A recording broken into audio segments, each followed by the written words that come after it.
Okay, this is the 3 Street Recouper, which means you must miss out 3 streets. So for this one, we're going to miss out the street called 3. The bet will cost us 9 chips.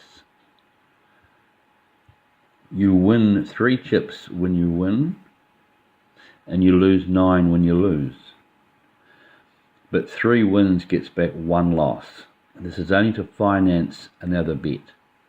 The 0 will make you lose, but you can change this around by covering the 0, 1 and 2, missing out the 3, or you can cover the 0, 2 and 3 and miss out the 1, or go back to what we had, was missing out the 0 and have the 1, 2 and 3. So you have 3 streets of 3 numbers each, which is 9 numbers. Spin the wheel.